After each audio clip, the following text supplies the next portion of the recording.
भूतिया आरसा. खूप वर्षांपूर्वी कॉलेजच्या दोन मुली मेनका आणि सुनैना एका नवीन शहरात अभ्यासासाठी आल्या. त्यांनी कॉलेज जवळच एक रूम घेतली आणि आपल्या सामानासह तिकडे दोघी शिफ्ट झाल्या. अखेर आपण आपल्या नवीन घरात आलोच. हो, पण मी खूप दमले मेनका. आज तू जेवण बनवशील का प्लीज? मी आंघोळ करून येते. ठीक आहे. सुनैना आंघोळीचं सामान घेऊन बाथरूम मध्ये आली. तेव्हा तिला बाथरूम मध्ये एक फार मोठा आरसा लावलेला दिसला आणि ती आरशामध्ये स्वतःला न्याहाळू लागली. हा आरसा तर खूप छान आहे. मी या आरशात खूप सुंदर दिसतेय. दुसऱ्या बाजूला मेनकाने जेवण बनवून तयार केलं होतं आणि मग सुनैनाला तिने आवाज दिला. सुनैना, चल ये, जेवण तयार आहे. पण बराच वेळ हाका मारल्यानंतरही सुनैना काही आलीच नाही. मेनका तिला शोधत शोधत बाथरूम पर्यंत आली. सुनैना, आता आंघोळ झाली असेल तर बाहेर ये ना. पण जेव्हा आतून काही आवाजच नाही आला तेव्हा मेनकाने दरवाजा हात लावला. तिचा हात लागताच दरवाजा उघडला गेला. मेनकाने पाहिलं तर सुनैना आतमध्ये नव्हतीच. ती अख्ख्या घरामध्ये सुनैनाला शोधू लागली, पण तिला सुनैना कुठेच नाही सापडली. ती मोठमोठ्याने रडू लागली. सुनैना, तू कुठे आहेस? तिच्या रडण्याचा आवाज ऐकून काही शेजारी जमा झाले. काय झालं? काय रडतेस तू? मी आजच माझ्या मैत्रिणी बरोबर इथे राहायला आले, पण माहित नाही सुनैना कुठे गेली आहे. तू काळजी करू नकोस. चल आपण मिळून तिला शोधूया. तेव्हा अचानकपणे बाथरूम मधनं निघून सुनैना बाहेर येते. सुनैना, तू बाथरूम मध्ये होतीस? पण मी तर बाथरूम मध्ये सगळीकडे चेक केलं होतं. तुझ्याकडून काहीतरी चूक झाली असेल. मी तर बाथरूम मध्ये आंघोळ करत होते. चल जाऊ दे ते सगळं. आता जेवूया चल. मग जशा त्या जेवण जेवू लागल्या सुनैना जेवणावर तुटून पडली. ती अशा प्रकारे जेवण जेवत होती जणू काही वर्षानुवर्षे ती भुकेलीच आहे. सुनैना, अगं तू कसं जेवतेस? गप्पा बस, मी अशीच जेवते. तू अशी का बोलतेस? मला भीती वाटते. दुसऱ्या दिवशी मेनकाने सुनैनाला सांगितलं, सुनैना, माझी आंघोळ झालीये, आता तू करून घे. मला आंघोळ करायला नाही आवडत, म्हणून मला पुन्हा आंघोळ करायला सांगू नकोस. सुनैनाच्या स्वभावात अचानकपणे असा बदल झालेला बघून मेनकाला चिंता झाली. एके दिवशी मेनका सुनैनाच्या नावे पूजा करण्यासाठी मंदिरामध्ये गेली. तिने गुरुजींना सांगितलं, गुरुजी, गेल्या काही दिवसांपासून माझी मैत्रीण सुनैना खूप बदललीये. ना ती माझ्याशी नीट बोलते, ना ती आंघोळ करते, आणि ती एखाद्या प्राण्यासारखी जेवते. तू काळजी नको करूस बाळा. तिला हा देवाचा प्रसाद खाऊ घाल. ती नक्की ठीक होईल. प्रसाद घेऊन मेनका घरी आली. सुनैना, मी देवळातून तुझ्यासाठी प्रसाद आणलाय. हे म्हणताच जसा मेनकाने सुनैनाच्या हातामध्ये प्रसाद ठेवला, सुनैनाने प्रसादाला जमिनीवर फेकून दिलं आणि ती रागाने ओरडू लागली. मला नकोय तो प्रसाद पिसाद. दूर हो, दूर हो माझ्यापासून. सुनैनाचे हावभाव आणि भयंकर आवाज ऐकून मेनका समजून गेली की काही ना काहीतरी गडबड आहे. ती शेजाऱ्यांकडे आली आणि त्यांना सर्व हकीकत सांगितली. त्यांना सोबत घेऊन आली. मला माहितीये तू सुनैना नाहीयेस. माझ्या मैत्रिणीच्या शरीरातून बाहेर पड, नाहीतर आम्ही तुला मारून टाकू. हे ऐकताच सुनैना घाबरून बाथरूम कडे पळाली. मेनका आणि बाकीचे सर्व तिचा पाठलाग करत बाथरूमच्या दिशेने गेले. मग अचानकपणे सुनैना तिच्या खऱ्या भूतिया रूपात आली आणि हसत हसत बाथरूम मध्ये लावलेल्या त्या आरशामध्ये गेली. तू तर भूत आहेस. अगदी बरोबर बोललीस. मी आरशाच्या दुनियेतली भूत आहे. प्लीज, आम्ही तुला काही नाही बोलणार. फक्त आम्हाला इतकंच सांग की सुनैना कुठे आहे. तिला तर मी कधीच मारून टाकलं होतं आणि तिच्या ऐवजी ती तुझ्या सोबत राहत होते. बघ तुझी मैत्रीण सुनैना. आपल्या मैत्रिणीला मेलेलं पाहून मेनकाला अतिशय दुःख झालं, पण ती त्या क्षणी काही करू शकत नव्हती. म्हणूनच ती गपचूप उभ्याने फक्त पाहत होती. अशा प्रकारे आरशाच्या दुनियेत गेलेली बाथरूमची भूतनी सुनैनाला मारून तिच्या सोबत घेऊन गेली. भूताची टॅक्सी. काही वर्षांपूर्वी एका शहरात स्वभावानं साधा असलेला अभिषेक नावाचा माणूस राहत होता. अभिषेक एका मोठ्या व्यापाऱ्याकडे ड्रायव्हर म्हणून नोकरी करत होता. एक दिवस तो मालकासह गाडीतून प्रवास करत असताना अचानक गाडी एका झाडाला धडकली. हे तू काय केलंस? माझी CMW गाडी ठोकलीस? तुला माहिती आहे ना माझी गाडी किती महाग आहे ती? मी तुला आत्ताच्या आत्ता नोकरीवरून काढून टाकतो. असं म्हणून मालक रागाने गाडी घेऊन तिथून निघून गेला. अचानक नोकरी गेल्यामुळे अभिषेक फारच दुःखी झाला आणि त्याच झाडाखाली बसून रडू लागला. इतक्या वर्षात पहिल्यांदा माझ्या हातून अपघात झाला आणि माझ्या मालकानं माझं म्हणणं ऐकून न घेता मला लगेच कामावरून काढून टाकलं. तितक्यात एक भयावह आवाज त्याच्या कानावर पडला.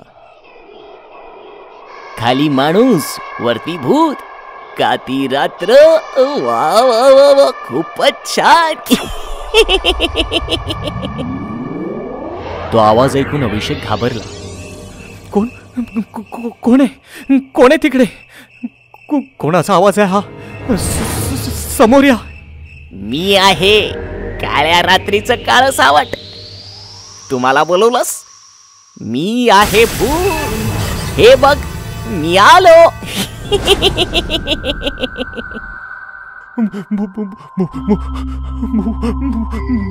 भूत? पिंपळाच्या झाडावरून भूत नाही तर का आंबे येणार?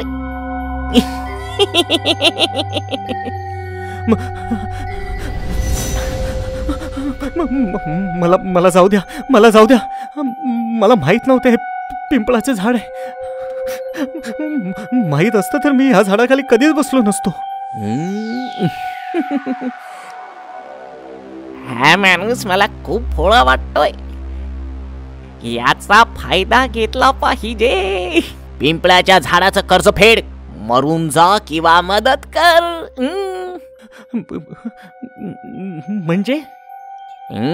म्हणजे मी तुला आत्ताच खाऊन टाकीन. किंवा आपण दोघेही एकमेकांची मदत करू. तू माझी मदत कर, मी तुझी मदत करतो. ते कसं काय? मला माहित आहे तुझ्या मालकाने तुला कामावरून काढून टाकलंय. मी तुझी नोकरी तुला पुन्हा मिळवून देईन. त्या बदल्यात तू माझी भूक भागव. पण मला गाडी चालवण्याशिवाय काहीच येत नाही. ठीक आहे, मग मी तुझी टॅक्सी बनतो. तू दिवसभर टॅक्सी चालव आणि पैसे कमाव. आणि मी रोज रात्री एका प्रवाशाचं भक्षण करणार. मी नाही करू शकत हे. मग मी तुला आत्ताच खाऊन टाकतो. कुठे फसलो मी? याला मला होकार द्यावाच लागेल, नाहीतर हे भूत मला आत्ताच खाऊन टाकेल. ठीक आहे, मला मान्य आहे. आता तू चालवणार भूताची टॅक्सी आणि मी प्रवाशांना खाणार. दुसऱ्या दिवसापासून अभिषेक भूताची टॅक्सी चालवू लागला. आता तो दिवसभर प्रवाशाला इच्छित स्थळी पोहोचवून पैसे कमावू लागला आणि रात्र झाली की शेवटच्या प्रवाशाला निर्जन ठिकाणी घेऊन जाऊ लागला. काय झालं? तू या निर्जन रस्त्यावर टॅक्सी का थांबवलीस? माफ करा ताई, आता माझ्या टॅक्सीच्या जेवणाची वेळ झाली. म्हणजे काय?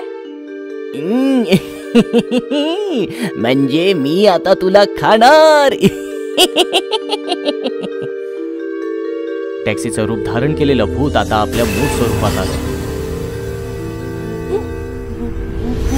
आणि भूताने त्या महिलेला खाऊन टाकलं. असेच अनेक महिने निघून गेले. एकदा रात्रीच्या वेळेस एक माणूस त्या टॅक्सीजवळ आला आणि म्हणाला, भाऊ, तुम्ही मला माझ्या घरापर्यंत सोडणार का? हो नक्की, या बसा टॅक्सीमध्ये. थोडे पुढे गेल्यावर अभिषेकने टॅक्सी थांबवली. आता तुम्ही टॅक्सी का थांबवलीत? माफ करा भाऊसाहेब, आता माझ्या टॅक्सीच्या जेवणाची वेळ झाली. याचा अर्थ काय? याचा अर्थ आता मी तुला खाणार.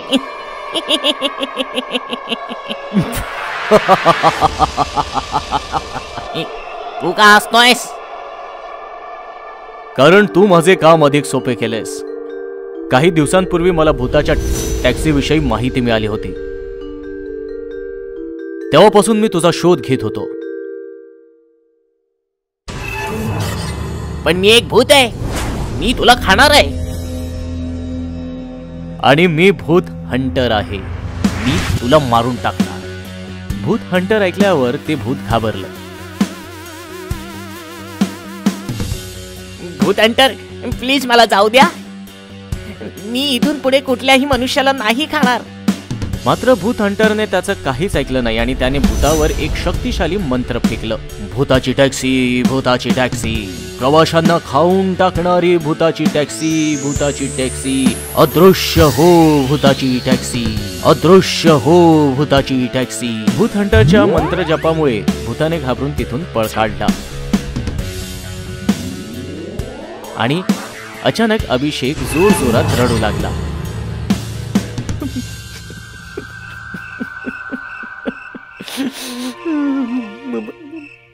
मला माफ करा भूत हंटर.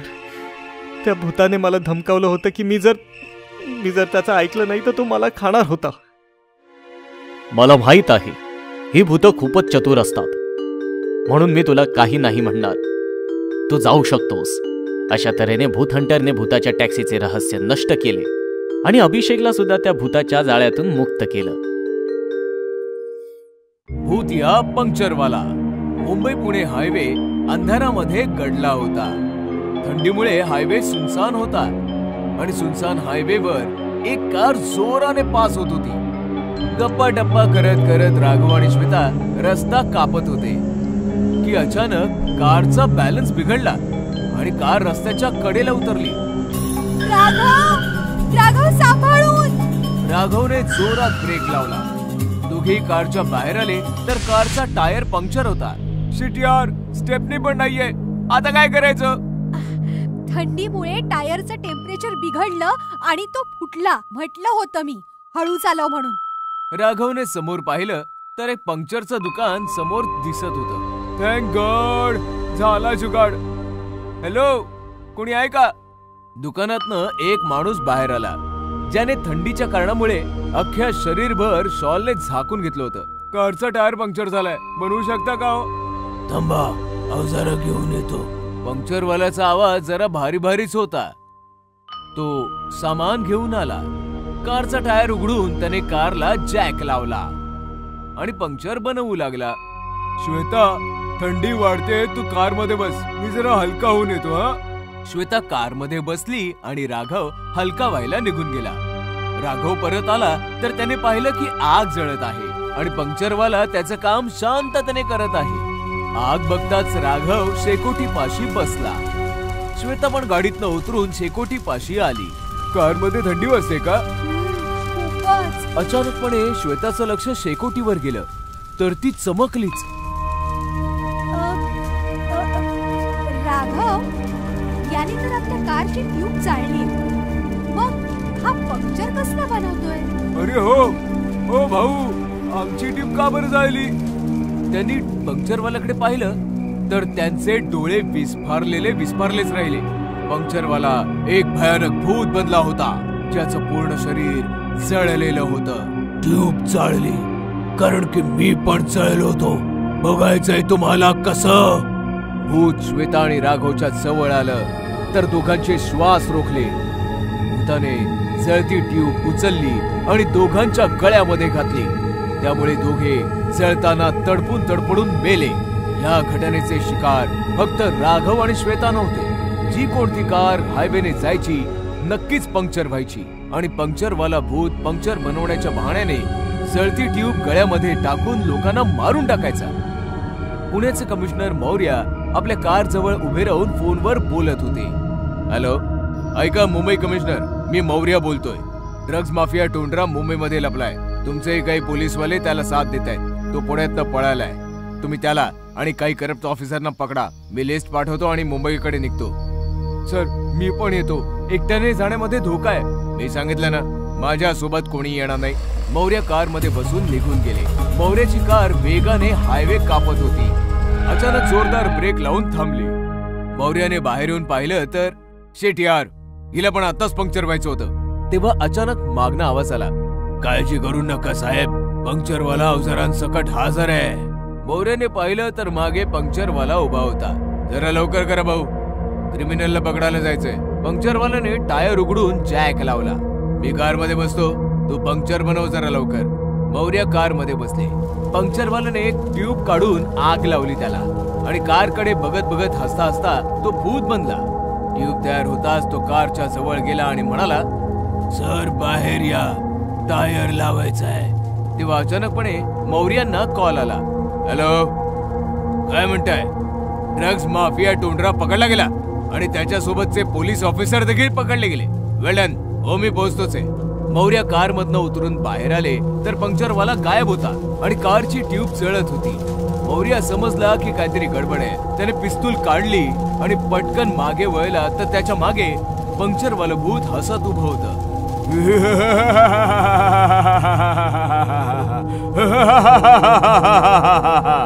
कोण आहेस तू?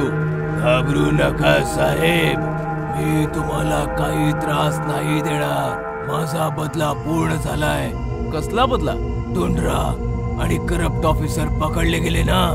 हो, पण तुला हे सर्व कसं माहिती? 2 महिन्यांपूर्वी एके रात्री टोंडरा कार घेऊन माझ्याकडे आला होता. कारचा पंक्चर बनव, फक्त पंक्चर बनवायचा, बाकी बघायचं नाही. मी ट्यूब उघडली. ट्यूब मधून मला ड्रग्सचे पॅकेट मिळाले. मी पोलिसांना फोन केला. पोलीस आले पण ते टोंडरा सोबत मिळालेले होते. बोललो होतो ना, दुसरीकडे लक्ष द्यायचं नाही. भटकलं ध्यान, गेली जान. याला जाळून टाक टोंडरा, बाकी आम्ही सांभाळून घेऊ. त्या रात्री टोंडराने पोलिसांसोबत ट्यूब आणि टायर मध्ये टाकून मला जाळून मारून टाकलं. मग मी भूत बनलो आणि माणुसकीवरनं माझा विश्वास उडाला. मी निष्पाप माणसांना मारत राहिलो. आज टोंडरा आणि ऑफिसरांच्या अटकेची न्यूज ऐकली तेव्हा समाधान झालं. आता मी मुक्त होऊ शकतो. असं म्हणताच पंक्चरवालं भूत कायमसाठी असं म्हणतात लुप्त झालं. आंधळी हडळ. एका छोट्या शहरामध्ये एक मंदिर होतं. मंदिरासमोर एक आंधळी म्हातारी भिकारी राहायची. मंदिरात येणारी जाणारी माणसं त्या भिकारणी समोर सिक्के टाकायचे. पण ती आंधळी म्हातारी नव्हती, तर एक हडळ होती. आंधळी हडळ दिवसभर मंदिराच्या समोर आंधळी भिकारीण म्हणून बसायची आणि रात्री ती भयानक हडळ बनायची. ज्या लोकांनी तिच्या समोर शिक्के टाकलेले असायचे, शिक्क्यांचा वास घेऊन त्या माणसांचा गंध पकडायची आणि त्या वासावरून ती त्यांच्या घरी पोहोचून त्यांना मारून खायची. कोण आहेस तू? हडळे, सुवासिनींच्या बांगड्या तोडते, पुरुषांना कच्च खाऊन टाकते. अशा प्रकारे आंधळी हडळ दिवसभर भिकारीण बनून सिक्के जमा करत होती आणि रात्री शिक्क्यांच्या आधारे लोकांना पकडून खात राहायची. असेच दिवस चालले होते. आंधळी हडळ अजून जास्त म्हातारी होऊ लागली आणि तिला भविष्याची चिंता सतावू लागली. दिवसेंदिवस म्हातारी होत चालले. म्हातारी आहेच, बरोबर आंधळीही आहे. 2 डोळे असते तर म्हातारपणाचा आधार झाला असता. आता तर डोळे नसल्यामुळे शिकार पण माझ्या हातातून निसटून पळून जाते. हडळ असा विचार करतच होती की तेवढ्यात तिच्या समोर एका सज्जनाने बरंचसं खाणं आणि बरेचसे पैसे ठेवले. माताजी, आज मी 80 वर्षांचा झालोय. वाढदिवस आहे माझा. अजून काही पाहिजे असेल तर सांग. माझी माणसं इकडेच बाजूलाच उभी आहेत. असं म्हणताच तो सज्जन गृहस्थ निघून गेला. तो गृहस्थ शहरातील नामांकित उद्योजक राहुल असा होते. रात्रीची वेळ झाली. संपूर्ण परिसर शांततेत गडला आणि म्हातारी भिकारीण भयानक हडळ बनली. राहुल असाने दिलेले शिक्के उचलून त्यांचा वास घेऊ लागली. वासावरनं तर बराच म्हातारा वाटतोय, माझ्यापेक्षाही म्हातारा. काय पण नशीब आहे, आता या म्हाताऱ्याची हाडं सगळावी लागतील. चला, वासावरून म्हाताऱ्याचं घर शोधायचंय. मग काय, पडत धडत ती आंधळी हडळ राहुल असाचं घर शोधू लागली.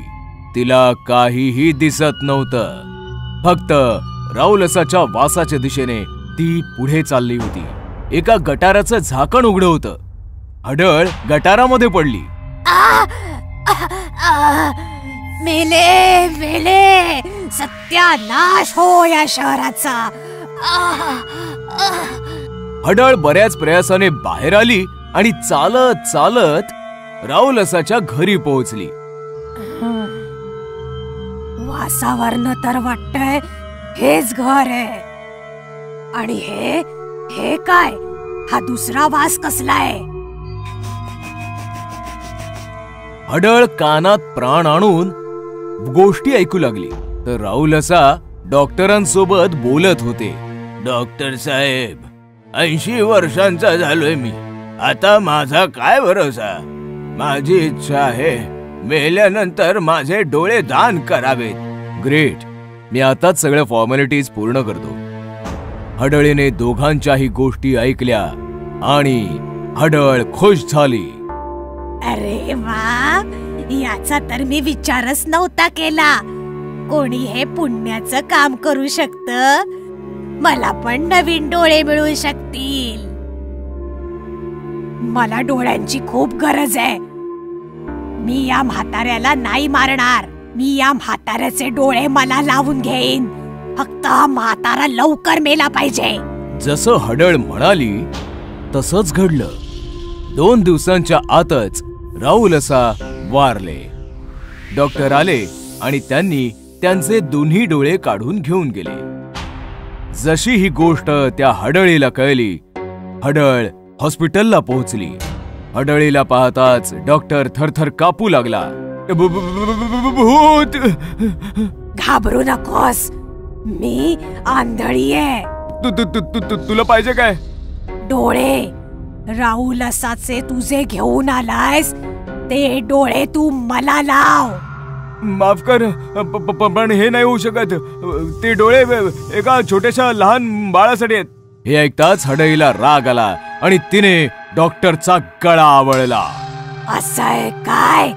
तर मग मरण्यासाठी तयार हो, चल. नाही, मला नका मारू. मला सोडा, मी प्लीज काहीतरी करतो. दुसऱ्या दिवशी सकाळी दत्तू नावाच्या एका निष्पाप बाळाला घेऊन त्याची आई हॉस्पिटलमध्ये पोहोचली. दत्तू पूर्णपणे आंधळा होता. डॉक्टर, ऑपरेशन नंतर माझा दत्तू बघू तर शकेल ना? माफ करा मिस मेहरा, हे ऑपरेशन नाही होऊ शकणार. हे काय बोलताय तुम्ही? डॉक्टरांनी हडळीची पूर्ण कहाणी तिला सांगितली तेव्हा दत्तूची आई म्हणाली, जर असं असेल तर ठीक आहे. मी सुद्धा काली मातेची भक्त आहे. मी पण बघते की ती हडळ जिंकते की एक आई. काहीही झालं तरी दत्तूचं ऑपरेशन नक्कीच होणार. मग काय, दत्तूची आई एका तांत्रिकाला घेऊन आली. तांत्रिकाला बघून डॉक्टर म्हणाले, ती फारच भयंकर हडळ आहे. हा तांत्रिक काय करणार आहे? पॉझिटिव्ह विचार कर बाळा. मातेची विभूती आणलीये. ती हडळ आंधळी आहे. फायदा उचल. डोळ्यांच्या ऐवजी ही विभूती टाक. ती भस्म होईल. हे घे. मग काय, जशी ती हडळ हॉस्पिटलमध्ये आली, तांत्रिक आणि इतर लोक लपून बसली. डॉक्टर, डॉक्टर, तू रेडी आहेस ना? तू रेडी आहेस ना डॉक्टर? हो हो, तुम्ही झोपा ना. हडळ झोपली आणि डॉक्टरांनी अगदी तसंच केलं जसं तांत्रिकाने सांगितलं होतं. त्याने हडळीच्या दोन्ही डोळ्यांच्या ऐवजी मातेची विभूती टाकली. हडळ ओरडू लागली आणि जळू लागली. हे काय आहे? ही काय फसवणूक झाली आहे माझी? तेव्हाच तांत्रिक पुढे येऊन म्हणाला, मग तू लोकांसोबत काय करत होतीस? भिकारी बनून त्यांना मारून त्यांना खायचीस? करावे तसे भरावे. हे ऐकताच हडळ रागाने लालबुंद झाली आणि ओरडली, पण सोबतच ती जळतही होती. आगीच्या ज्वाळा वाढत गेल्या आणि थोड्याच वेळामध्ये आंधळी हडळ जळून भस्म झाली. डॉक्टर बनला भूत. ही कहाणी आहे शाहगंजची.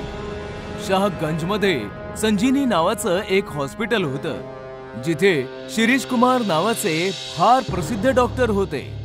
सर्वांचा खूपच छान इलाज करायचे. पण हॉस्पिटलची एक फार विचित्र गोष्ट होती. हॉस्पिटलमध्ये कुठल्याही पेशंटला ऍडमिट केलं जात नसे. दिवसा इलाज व्हायचा आणि संध्याकाळच्या आधी पेशंट्सना घरी पाठवून देण्यात येईल. अंधार व्हायच्या आधी हॉस्पिटलला टाळं लागायचं. एके रात्री दिनेश नावाचा एक मुलगा इलाज करायला हॉस्पिटलमध्ये आला.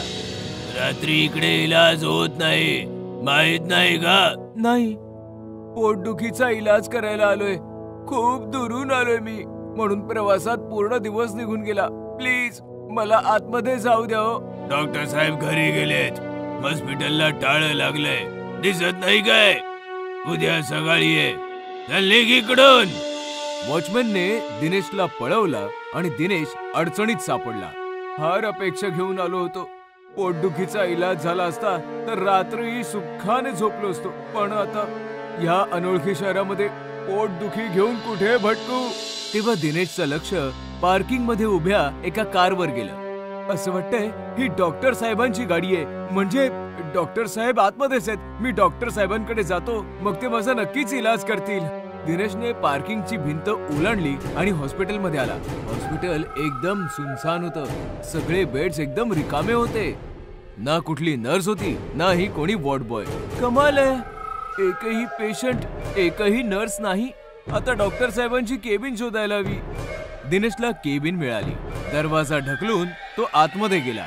डॉक्टर शिरीष त्याच्याकडे पाठ करून एक्सरे पाहत होते. माफ करा सर, जबरदस्तीने आतमध्ये आलो. त्रासच असा होतोय की सकाळपर्यंत वाट नाही पाहू शकत. बस तिकडे दिनेश. सॉरी सर, पण मी पहिल्यांदा तुमच्या हॉस्पिटलमध्ये आलोय. मग तुम्हाला माझं नाव कसं माहिती? तेव्हा अचानकपणे दिनेशच्या नजरा डॉक्टरांच्या पायांकडे गेल्या. डॉक्टरांचे दोन्ही पाय एकदम उलटे आणि टोकदार होते. कोण आहे तू? डॉक्टर जसा दिनेशकडे वळला, दिनेशचा श्वास अडकला, कारण की डॉक्टर एक भयानक भूत होता. दिनेश लगेच दरवाजाच्या दिशेने पळाला, पण दरवाजा तर लॉक्ड होता. दरवाजा उघडा, वाचवा वाचवा. पण डॉक्टराच्या भूताने दिनेशला पटकन पकडलं. तू इकडे आलायस तर स्वतःच्या मर्जीने, पण जाशील माझ्या मर्जीने, आणि मी तुला जाऊ नाही देणार.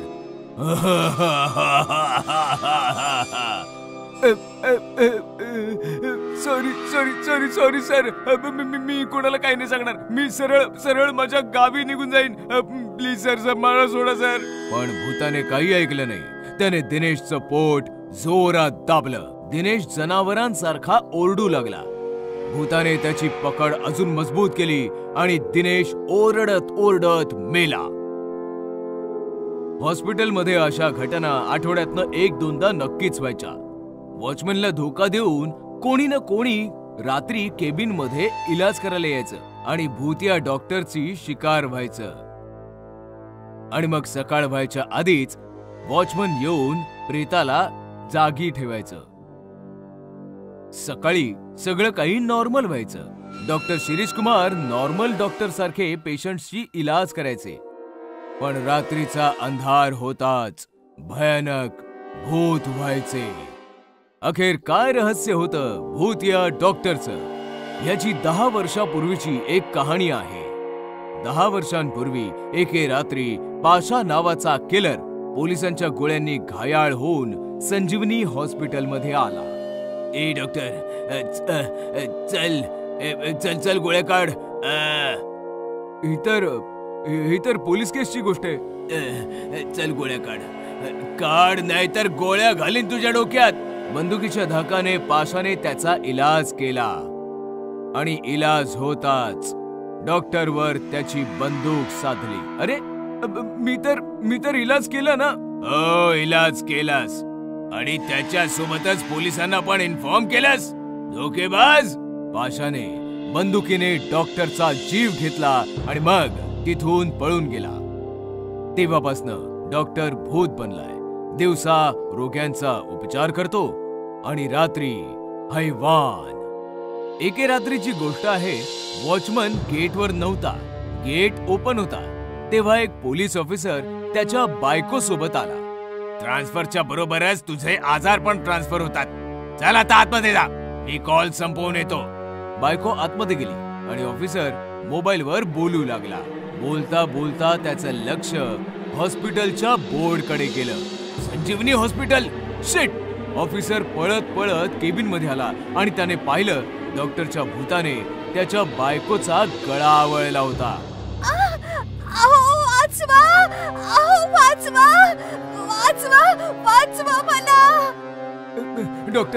डॉक्टर सोडा, ती माझी बायको आहे. मग तू कोणता मोठा MLS? थांब, तुझाही नंबर लवकर येईल. मी MLA नाही, मी तोच ऑफिसर आहे ज्याला तू त्या दिवशी कॉल करून पाशाची इन्फॉर्मेशन दिली होतीस 10 वर्षापूर्वी. आठवते? ऑफिसरचं म्हणणं ऐकल्यावर भूताने त्या बाईला सोडलं. बोल, कुठे आहे तो पाशा? मला त्याचा जीव घ्यायचाय. काही गरज नाहीये. तुझ्या कॉल नंतर मी त्याला शहरातनं बाहेर जाऊ दिलं नाही. त्याचा एन्काउंटर केला. एन्काउंटर व्हायच्या आधी त्याने तुझ्याबद्दल सांगितलं होतं. पाशा मारला गेलाय. आता तूही असं लोकांना मारणं बंद कर. ठीक आहे, मला पाशाला मारायचं होतं, पण हॉस्पिटलमध्ये कैद होतो. तू त्याला मारून माझा बदला पूर्ण केलायस. आता मला या भूताचा अवताराचा त्याग करायचा आहे.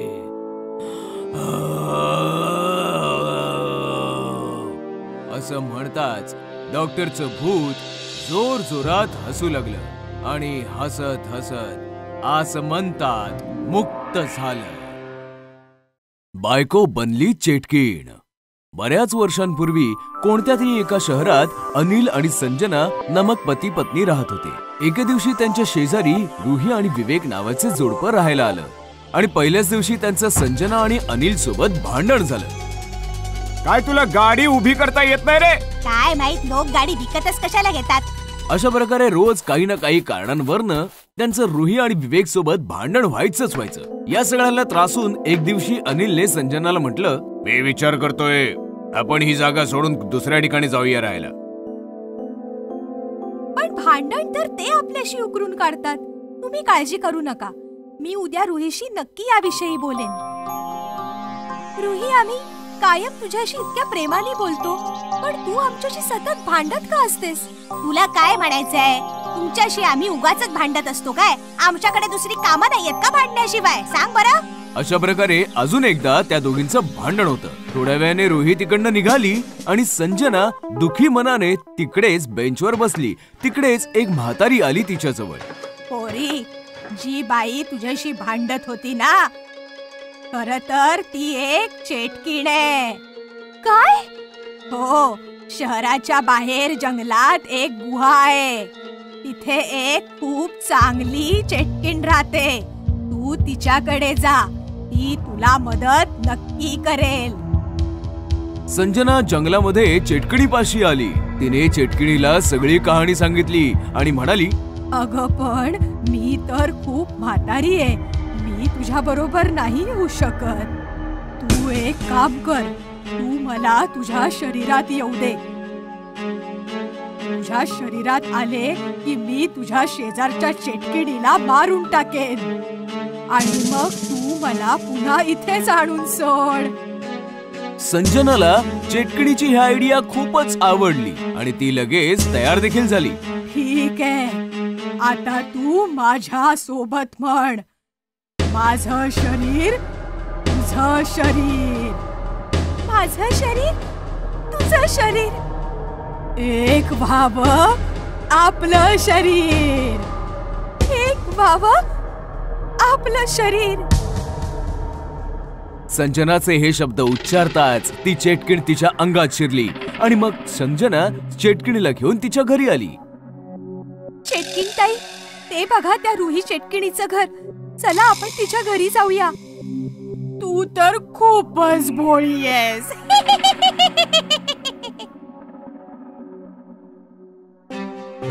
तुम्ही अशा का हसताय? कारण रुही चेटकीण नाहीये, चेटकीण तर मी आहे. आज त्या म्हाताऱ्या बाईचं रूप घेऊन मीच तुला माझ्याकडे बोलवलं होतं.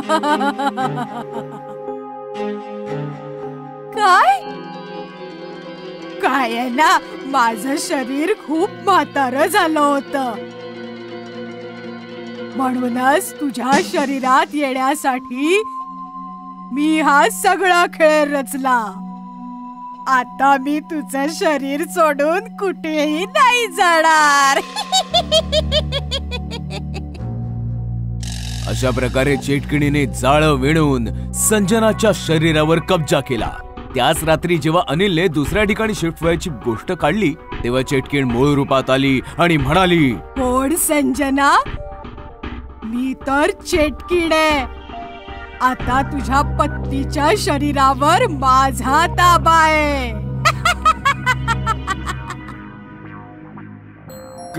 काय? माझी पत्नी चेटकीण बनलीये? आता तुला या चेटकीण बायको बरोबरच राहावं लागेल. अनिलला काहीच कळलं नाही की नेमकं काय करावं. असेच काही दिवस निघून गेले. मग एके दिवशी अनिलने प्लान बनवला. तो त्या चेटकिणीशी खूप लाडीकपणे बोलू लागला. चेटकीण बाई, हे फार बरं झालं की संजनाच्या शरीरावर कब्जा मिळाला. तशी संजना मला कुठे आवडत होती म्हणा. आजपासून तूच माझी पत्नी आहेस.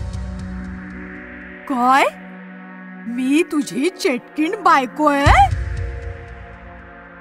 हो, पण मला एका गोष्टीची भ्रांत आहे की कोणी संजनाच्या शरीरातनं तुला काढू नये म्हणून. मला या शरीरातून कोणीही बाहेर नाही काढू शकत. तरी पण काहीतरी एखादी अशी गोष्ट असेल ना जिच्यापासून धोका आहे तुला. अशी तर फक्त एकच गोष्ट आहे. ती आहे माझी छडी, जिला मी माझ्या गुहेत लपवून ठेवलंय. जर कोणी माझी जादूची छडी तोडली तर माझी जादू संपून जाईल आणि मी मरेन. पुढच्या सकाळी जेव्हा चेटकीण गाढ झोपली होती तेव्हा अनिल त्या चेटकिणीच्या गुहेत गेला आणि पटकन तिची जादुई छडी घेऊन घरी आला. अनिल, तू माझी जादूची छडी घेऊन काय करतोयस? चेटकिणी, आता मरायला सज्ज हो, असं म्हणताच अनिलने ती छडी तोडली. छडी तुटताच ती चेटकीण संजनाच्या शरीरातून बाहेर आली आणि हळूहळू ती हवेमध्ये गायब झाली. अशा पद्धतीने चेटकिणीने तिच्या चातुर्याने अनिलच्या पत्नीच्या शरीरावर कब्जा मिळवला आणि मग अनिलने चतुराईने त्याच्या पत्नीला चेटकिणीच्या पाशातून मुक्त केलं. गर्ल्स हॉस्टेल मधलं भूत. फार पूर्वी शहरात एक गर्ल्स हॉस्टेल असायचे जिथे कॉलेजचे विद्यार्थी राहायचे. तिथे अनेक मुली राहत होत्या. एके दिवशी अमेरिकेतील मोनिका नावाची NRI मुलगी त्या हॉस्टेलमध्ये राहायला आली. मी अमेरिकेहून आली आहे. मला इथे राहण्यासाठी खोली हवी आहे. किती दिवस? जोपर्यंत मी माझा अभ्यास पूर्ण करत नाही तोपर्यंत. आता मोनिका बाकीच्या मुलींसोबत हॉस्टेलमध्ये राहू लागली. एके दिवशी मोनिका तिच्या खोलीत रात्री झोपली असताना तिला काही आवाज आला. ती बाहेर आली. तिने पाहिले तर तिथे कोणीच नव्हतं. तिथे कोणी नाही आणि ती तिच्या खोलीत गेली. दुसऱ्या दिवशी ती काही मुलींसोबत बसून बोलत होती. तेव्हा सोनिया म्हणाली, मी लवकरच हे हॉस्टेल सोडून दुसरीकडे कुठेतरी राहायला जाणार आहे. हो, इथे रात्री खूप भीतीदायक आवाज येतात. काल मलाही काही आवाज आला, पण घाबरण्यासारखे काय आहे? तुला नाही माहिती का, हे हॉस्टेल हॉन्टेड आहे. हो, लोक म्हणतात की या हॉस्टेलच्या ठिकाणी खूप वर्षापूर्वी एक तांत्रिक राहायचा, जो काळ्या जादूचा वापर करून आत्म्यांना कैद करत असे. असं म्हणतात की तो तांत्रिक तर मेला, पण त्या सगळ्या आत्मा अजूनही भूत बनून इथे भटकत आहे. काय म्हणताय? तांत्रिक आत्मा आणि झपाटलेले? हे खरं आहे मोनिका. आम्ही सगळे इथून जाणार आहोत, तू पण आमच्या सोबत चल. भूत असं काही नसतं, म्हणूनच मी कुठेही जाणार नाही. अशा प्रकारे मोनिकाने इतर मुलींच्या बोलण्याची खिल्ली उडवली. त्याच रात्री मोनिका तिच्या खोलीत झोपली असताना तिला बाहेरून कसला तरी आवाज आला आणि ती उठून बसली. ते भूत पुन्हा आलेली दिसते. खोलीतून बाहेर आल्यावर तिला कोणीच नसल्याचे दिसले. ते भूत मला घाबरले असे दिसते. एवढं बोलून मोनिका दरवाजा बंद करू लागली. तेवढ्यात तिला दूरवर एक सावली दिसली. ही कुणाची सावली आहे? ती सावलीच्या मागे जायला लागली. जशी ती सावलीकडे सरकत होती तशी सावलीही तिच्यापासून दूर जात होती. मग अचानक सावली खूप मोठी झाली. ही सावली खूप मोठी झाली आहे, पण ही सावली आहे कुणाची? असा विचार करत ती सावलीकडे धावू लागली. धावत धावत ती हॉस्टेलच्या गच्चीवर आली. गच्चीवर आल्यावर सावली गायब झाली. ही सावली कुठे गायब झाली? जाऊ दे, तिला जिकडे जायचं तिकडे ती गेली. जाऊ दे, मी आता झोपायला जाते. आणि पुन्हा एकदा मोनिका हॉस्टेलमधल्या रात्रीच्या गजबजाटाकडे दुर्लक्ष करून खोलीत येऊन झोपी गेली. दुसऱ्या दिवशी ती हॉस्टेलमध्ये काही मुलींसोबत बसली असताना सोनिया म्हणाली, मोनिका, आम्ही एक नवीन हॉस्टेल पाहिले आहे. उद्या सकाळी आपण सगळे तिकडे शिफ्ट होऊया. काय? तुम्ही खरंच हे हॉस्टेल सोडत आहात का? हो, इथे राहिलो तर ते भूत आपल्याला मारून टाकेल. मी तुला किती वेळा सांगितले आहे की हे भूत सारखे काय नाही, पण तुम्ही लोक माझं ऐकतच नाहीये. मोनिका, आम्हाला ते सर्व नाही माहिती. उद्या सकाळी आपण इथून निघणार आहोत. तुझं मन झालं तर तू पण येऊ शकतेस. त्या रात्री पुन्हा एकदा मोनिका तिच्या खोलीत झोपली होती. नंतर खूप मोठे आणि भयानक भूत तिच्याकडे आले. मोनिका, बघ, तुला भेटायला कोण आलंय? कोण आहे? अचानक समोर एवढं भीतीदायक भूत पाहून मोनिका घाबरते. तू कोण आहेस? आणि माझ्या खोलीचा दरवाजा बंद होता, तू आत कसा आलास? मी भूत आहे आणि कुठलाही दरवाजा आम्हा भूतांना थांबवू शकत नाही.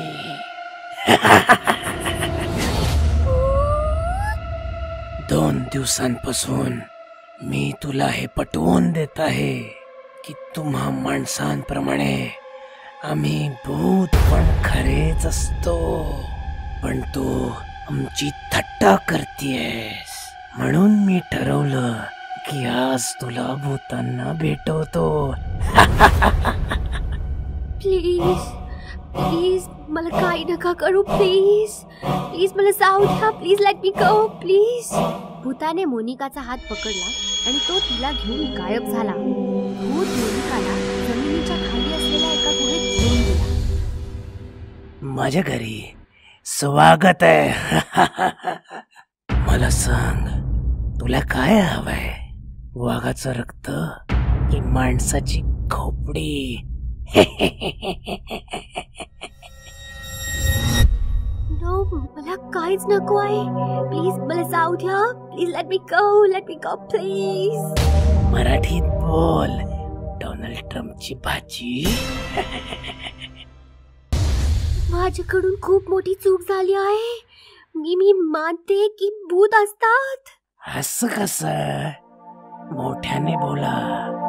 जशी माणसं आहेत तशीच भूतही आहेत.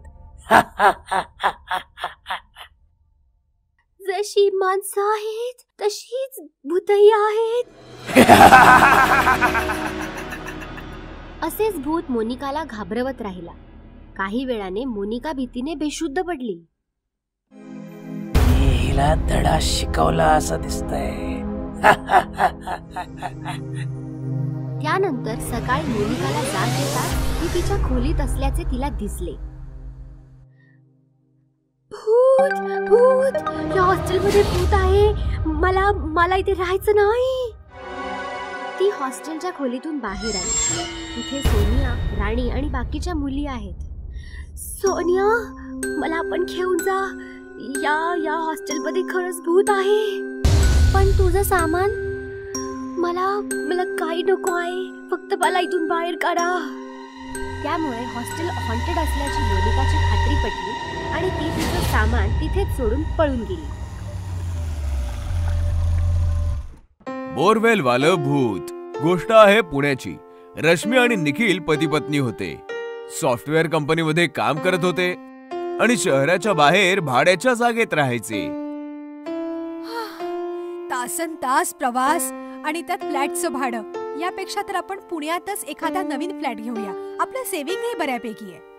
रश्मीचं म्हणणं ऐकून निखिलने घर खरेदी करण्याचा निर्णय घेतला आणि त्याच्या मित्राच्या मदतीने सदानंद नावाच्या माणसाला भेटला ज्याला घर विकायचं होतं. हे बघा, प्रभात रोडवर एक मोठं घर आहे. तसं तर काकांचं आहे, पण काकांना मूलबाळ नव्हतं, त्यामुळे घर मला देऊन गेले ते. मी US ला शिफ्ट होतोय म्हणून घर विकायचंय. रश्मी आणि निखिलने घर पाहिलं तर त्यांना खूप आवडलं. त्यांनी घर विकत घेतलं आणि सदानंद US ला निघून गेला. काही दिवस गेले. रश्मी आणि निखिल नवीन घरात सेटल झाले होते.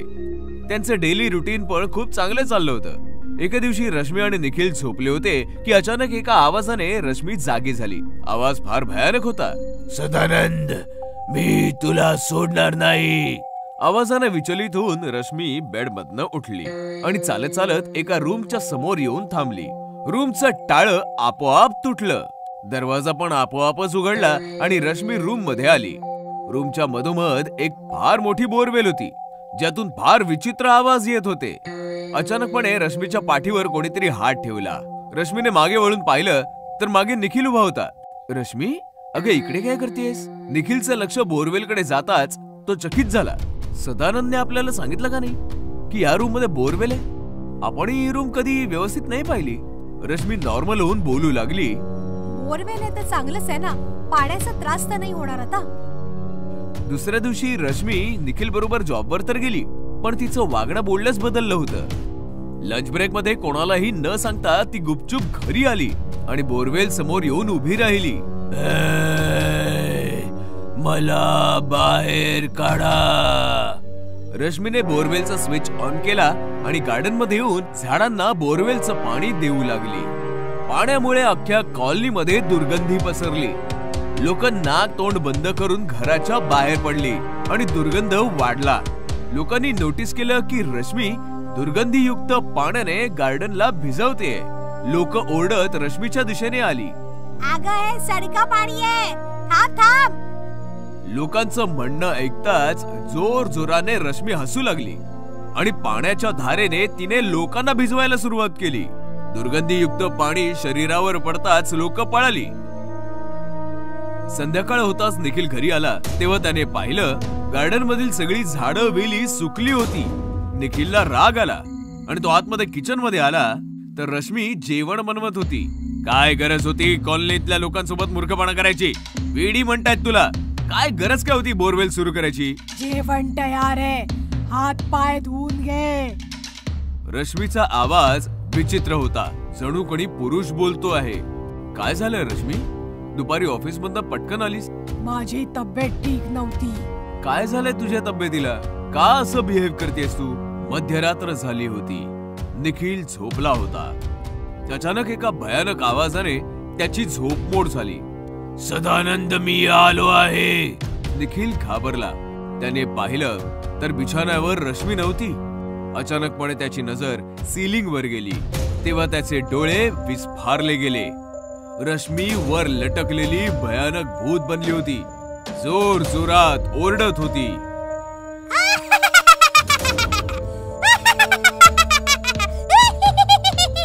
मी आलो आहे सदानंद, मी तुला मारून टाकेन.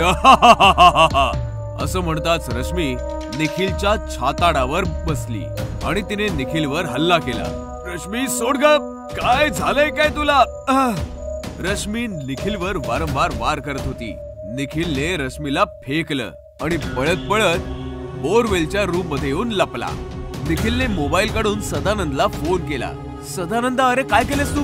माझी बायको वेडी झालीये, वारंवार तुझं नाव घेते आणि ती बोरवेल आणि हे सगळं काय आहे?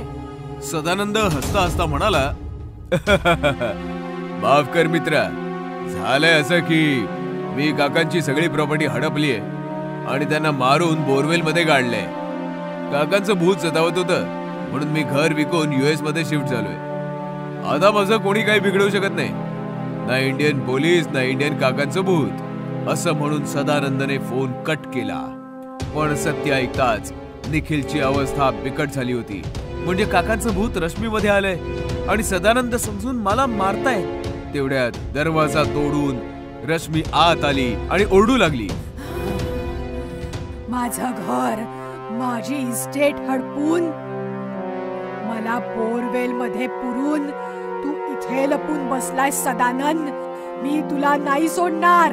काका, मी निखिल आहे, सदानंद नाहीये. पण रश्मीने निखिलला बोलायची संधीच नाही दिली. तिने निखिलला पकडलं, खेचून बोरवेलच्या दिशेने घेऊन आली आणि निखिल सोबतच तिने बोरवेल मध्ये उडी मारून स्वतः सोबतच निखिलचं आयुष्यही संपवलं. क्रिमिनल भूत. एकेकाळी इन्स्पेक्टर ब्रिजेश हे अतिशय आश्वासक आणि धाडसी अधिकारी होते. ते मोठमोठ्या गुन्हेगारांचा सामना करत असे. एका रात्री त्यांचा सामना सायको किलर राकाशी झाला. ते त्याच्या मागे धावत होते आणि राकाही वेगाने धावत होता. पण ब्रिजेशने एक शॉर्टकट घेतला आणि पुढे येऊन राकाला गोळी मारली. मी तुला सोडणार नाही इन्स्पेक्टर, मी तुला आणि तुझ्या संपूर्ण कुटुंबाला ठार मारेन, असे सांगताच राकाचा मृत्यू होतो आणि त्याचा मृतदेह स्मशानभूमीत पुरला जातो. ब्रिजेशला शौर्याचं पदक दिलं जातं. त्यांच्या कुटुंबातील प्रत्येक जण खूप आनंदी आहे. तुम्ही दर महिन्याला एक पदक आणता, आता हे सगळे ठेवायचं कुठे ते तरी सांगा. अगं आई, बाबांच्या पदकासाठी एक नवीन खोली बांधूया. खोली नाही, दादा ज्या वेगाने पदक आणत आहे, पदकांसाठी आपल्याला नवीन घरच घ्यावं लागेल. त्याच भयानक रात्री राका परत येतो, पण तो आता माणूस राहिलेला नाही. तो आता भयानक भूत बनला आहे. त्याचे लाल डोळे आणि टोकदार नखे पाहून कोणीही भीतीने थरथर कापू लागेल. मी म्हणालो होतो मी पुन्हा येईन इन्स्पेक्टर. आता तुला आणि तुझ्या कुटुंबाला माझ्यापासून कोणीही वाचवू शकत नाही. दुसऱ्या रात्री ब्रिजेशचा भाऊ राजेश ऑफिसमधून घरी परतत होता. तेव्हा त्याला असं वाटलं की कोणीतरी त्याचा पाठलाग करत आहे. राजेश मागे वळून पाहतो तर कोणीच नसतं. तेव्हा त्याला एक विचित्र आवाज ऐकू येतो. तूच आहेस ना त्या शूरवीर ब्रिजेशचा भाऊ? कोण आहे? तेव्हाच राकाचं भूत त्याच्या समोर येतं. मी राका, ज्याला तुझ्या इन्स्पेक्टर भावाने ठार मारलं. आता मी तुला ठार मारे. तुझा शूरवीर भाऊ तुला कसा वाचवतो ते मी बघतोच. राजेशला त्या भूताला पाहिल्यावर घाम फुटतो आणि तो जोर जोरात पळू लागतो. तेव्हा राका त्याच्या गळ्यावरती हल्ला करून त्याचे सर्व रक्त पितो आणि राजेश मरण पावतो. दुसऱ्या दिवशी ब्रिजेश आपल्या भावाला पाहतो आणि ढसाढसा रडू लागतो. कोणी केलं? माझ्या भावाबरोबर हे असं कोणी केलं? मी माझ्या भावाला वाचवू शकलो नाही. मग ब्रिजेशच्या बायकोला राजेशच्या हातावर नखाने काहीतरी लिहिलेलं दिसतं. बघा, भाऊजींच्या हातावर काहीतरी लिहिलेलं दिसतंय. ब्रिजेश हात वाचू लागतो. भाऊ तर गेला, आता त्याच्या बायकोची पाळी. राका. हे ऐकून ब्रिजेशला धक्का बसतो आणि त्याच्या पायाखालची जमीन सरकते. राकाने हे सगळं केलंय? तू परत येईल याची मला कल्पनाही नव्हती. मी नाही सोडणार त्याला. मला वाटतं आपल्याला गुरुजींना बोलवून घेतलं पाहिजे. हे भूतबाधेचं प्रकरण आहे. हे तुमच्या आवाक्याच्या बाहेर आहे. पूजा दुसऱ्याच दिवशी गुरुजींना फोन करून बोलवून घेते. राका घरातल्या खिडकीमधून सगळं पाहत असतो. इन्स्पेक्टरची बायको, आता तू तर गेलीस. पूजा घराच्या छतावर सुकलेले कपडे आणायला जाते. तेव्हा अचानक जोरजोरात वारे वाहू लागतात आणि तिथे राका येतो. कुठे आहे तुझा इन्स्पेक्टर नवरा? तुला वाचवायला नाही येणार का? पूजा राकाला पाहून किंचाळू लागते आणि तिचा आवाज ऐकून ब्रिजेश छतावर पळत पळत येतो. पण छताचा दरवाजा बंद होतो.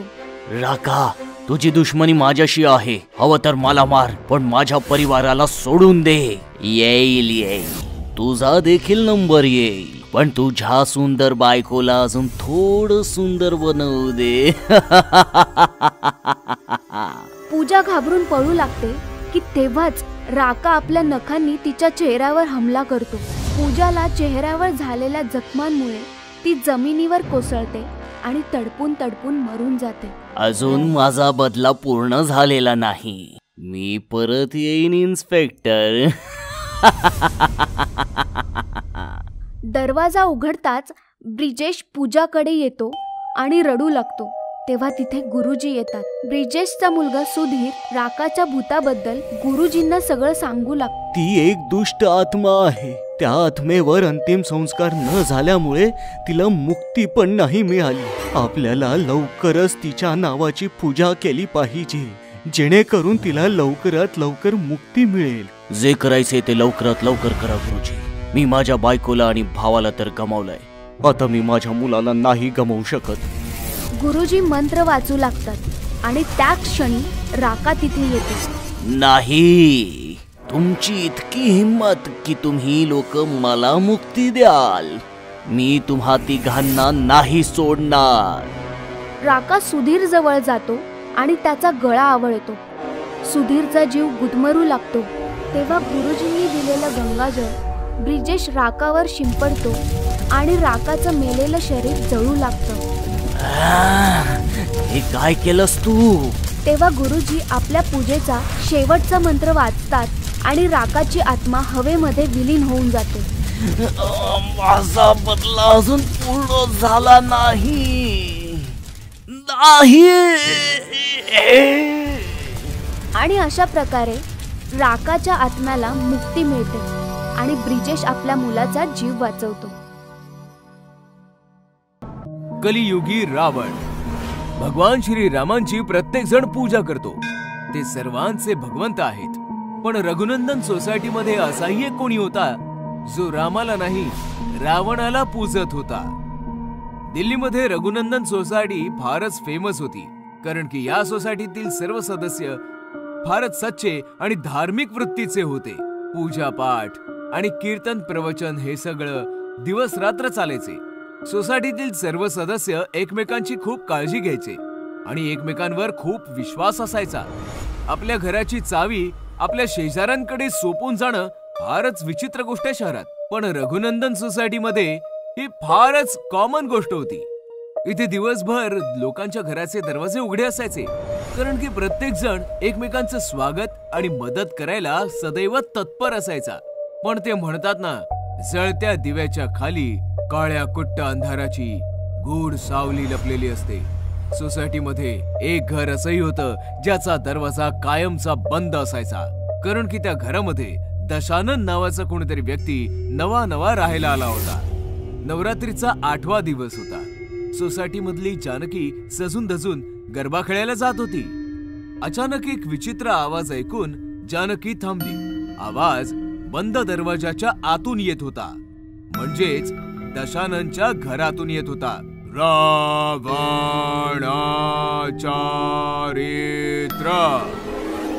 भुजंगदशाय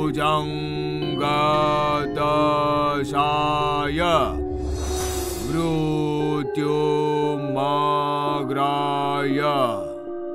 तुडुबाहो मला वाटतं आतमध्ये पूजा सुरू आहे. पण इतके भयानक मंत्रोच्चार, रावणाचं आवाहन, उद्या दसरा आहे आणि आज अशी पूजा. जानकी फारच घाबरली होती. ती तिथनं निघाली. आतमध्ये दशाननाची महाभयानक पूजा सुरू होती. तो रावणाचं आवाहन करून राम पोचणाऱ्या प्रत्येक व्यक्तीसाठी मृत्यू मागत होता. पहिल्या माळ्यावर राहणारा म्हातारा रामाची भजन गातो, त्याचा अंत होवो. सरस्वतीच्या भिंती रामाच्या तस्बिरींनी चमकताय, तिचा पण अंत होवो. राघव शास्त्रीच्या मुखी सदैव राम असत, सर्वस्वांताय स्वाहा. मग त्याने होमातनं जळलेला घुबडाचा डोळा काढला आणि तो स्वतःच्या बेंबीत घालून बेंबी काळ्या कपड्याने झाकून घेतली. आणि बघता बघता दशाननाचं शरीर कापू लागलं. त्याच्या मुखातून विचित्र विचित्र आवाज बाहेर येऊ लागले. त्याच्या डोळ्यातून अश्रू आणि अश्रूंनंतर रक्त बरसू लागलं. दशानन डोळे बंद करून घुमू लागला आणि थोड्या वेळानंतर शांत झाला. जसे त्याने डोळे उघडले, त्याच्या समोर ठेवलेला पाण्याचा कलश पिघळून राख झाला. कारण की त्याचे डोळे आता नॉर्मल नाही, फार प्रखर आणि भयानक बनले होते. कोणी नाही वाचणार. 12 वाजायच्या आधीच सर्व मारले जातील. 12 वाजल्यानंतरही कोणी जिवंत राहिलं तर माझ्या नाभीमध्ये स्थित हा घुबडाचा डोळा मी शोकून सगळ्यांना मारून टाकतील. रात्रीच्या 10 वाजता जानकी तिच्या घरी जाण्यासाठी दशाननाच्या घराच्या बाहेरून चालली होती. तेव्हा तिने पाहिलं, दशानन घराच्या बाहेर कोणाशी तरी फोनवर बोलत आहे. हॅलो सर, माझं म्हणणं आहे का? सर, पूजा आहे घरामध्ये, उत्सवाचे दिवस आहेत. मी नक्की दिवस रात्र एक करून प्रोजेक्ट कंप्लीट करेन उद्या. प्लीज आज काही बोलू नका. ऐका ना. दशाननच्या कॉलचा फायदा उचलून जानकी त्याच्या घरामध्ये घुसली. माहिती करून घेतल्याशिवाय गप्प नाही बसणार की आत काय कारस्थान चाललंय.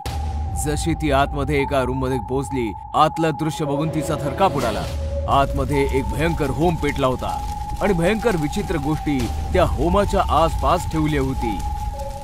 खूपच अशुभ आहे हे सगळं. जानकी आणखी एका रूम मध्ये गेली आणि भिंतीवर टांगलेल्या तस्विरी बघून चकित झाली. भिंतीवर सोसायटी मधल्या सर्व व्यक्तींच्या तस्बिरी होत्या आणि त्यांना फुलांच्या माळा घातल्या गेल्या होत्या. त्याच्यामध्ये तिचा नवरा राघवचाही फोटो होता. म्हणजे या सैतानाला काळ्या जादूने आम्हाला मारून टाकायचंय. मी असं मुळीच नाही होऊ देणार, कधीच नाही होऊ देणार. रागावलेली जानकी हवनामध्ये पाणी घालून होमाला विझवू लागली. ती अचानकपणे खूप सारा जास्त धूर हवनातनं बाहेर आला आणि जानकी जोर जोरात खोकू लागली. धूर पूर्ण रूम मध्ये पसरला होता. जानकी काही पाहू शकत नव्हती.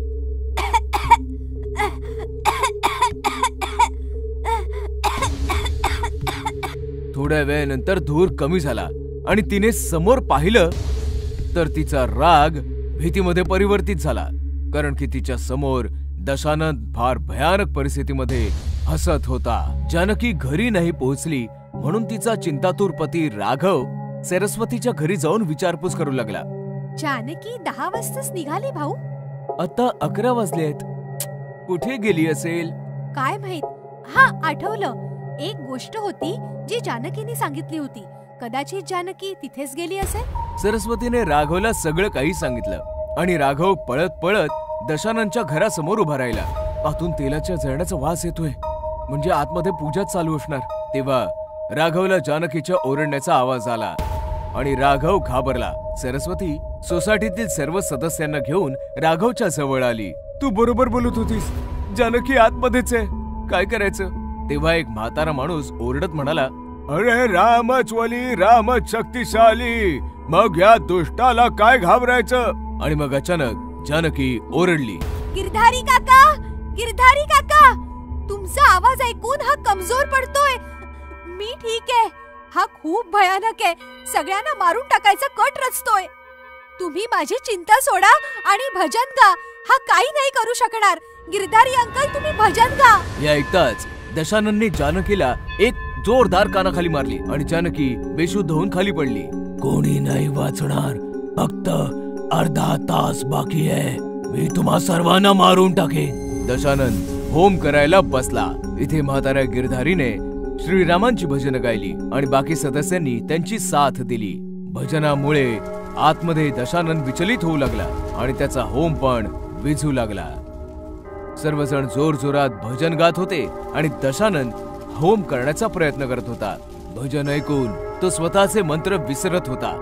लोक भजन गातच होते आणि 12 वाजले. जसे 12 वाजले दशानन आपली नाभी पकडून जोरात ओरडला, कारण की त्याच्या नाभीत असलेल्या घुबडाच्या डोळ्याने विष उघडायला सुरुवात केली होती. दशानन तडफडू लागला आणि थोड्याच वेळात तडफडून होमात पडला आणि जळून भस्म झाला. जानकीला शुद्ध आली. तिने दरवाजा उघडला आणि मग ती राघवच्या गळ्यात पडली. राघव, दसऱ्याच्या सर्वांना शुभेच्छा. रावण दहन झालेलं आहे. बोला प्रभू श्री रामचंद्र की जय.